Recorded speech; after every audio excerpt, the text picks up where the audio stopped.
நாளை காலை 7 மணிக்கு சட்டமன்ற பொதுத் தேர்தல் வாக்குப்பதிவு துவங்க உள்ள நிலையில் அதற்கான ஏற்பாடுகள் தீவிரமாக நடைபெற்று வருகின்றன. டேய் தம்பி, நாளை காலையில 7 மணிக்கே ஓட்டு போட போறோம்.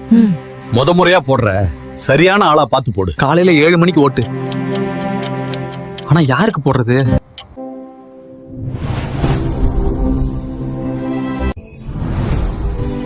முதல்ல இந்த டிவிகே ரூம்குள்ள போவோம்.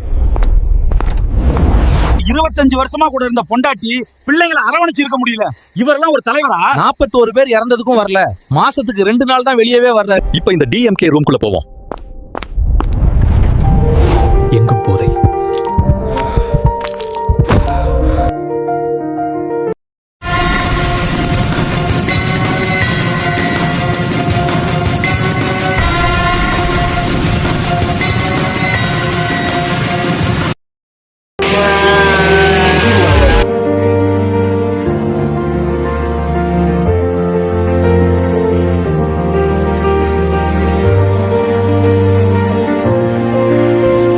திருமங்கலம் பகுதியில் 7ஆம் வகுப்பு மாணவனுக்கு போதைப் பொருள் கொடுத்து பாலியல் துன்புறுத்தலில் ஈடுபட்ட 2 இளைஞர்கள் கைது செய்யப்பட்டிருக்கிறார்கள்.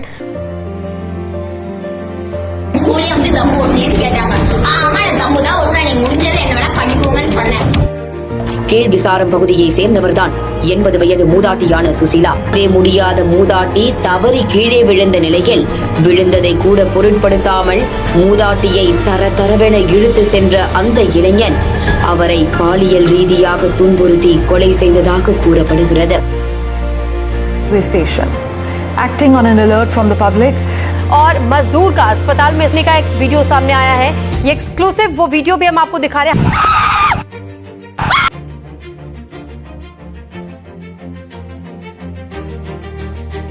டிபார்ட்மெண்ட்டுக்கு பின்புறம் இருக்கக்கூடிய ஒரு காட்டு பகுதியான பகுதியில் உட்காந்து பேசிட்டு இருக்காங்க.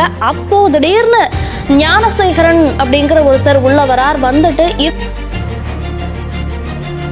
துடித்துள்ளது. அலறல் சப்தம் வெளியில் கேட்க கூடாது என்பதற்காக வாயை மூடிய போது மூச்சு திணறல் ஏற்பட்டு குழந்தை பரிதாபமாக உயிரிழந்ததாக பெரிய நாயகம் பகீர் வாக்கு.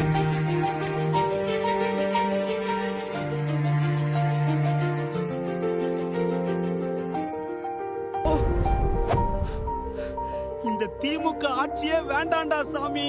இப்ப ஏடிஎம்கே ரூம்குள்ள போவோம்.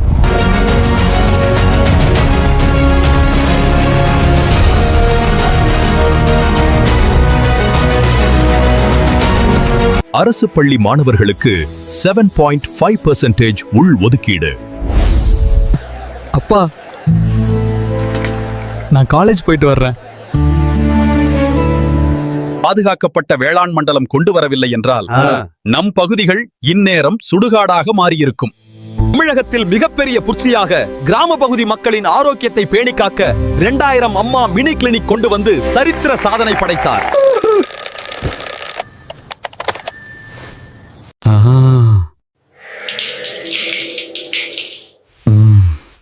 அப்பா, எனக்கு யாருக்கு ஓட்டு போறது நல்லா புரிஞ்சிடுச்சு. ஏடிஎம்கே தான் அப்பா. போதைப் பொருள் இல்லாத தமிழகம் உருவாக, பெண்களுக்கு பாதுகாப்பு கிடைத்திட, மீண்டும் தமிழகம் வளர்ச்சி பாதையில செல்ல வாக்களிப்போம் இரட்டை இலைக்கு.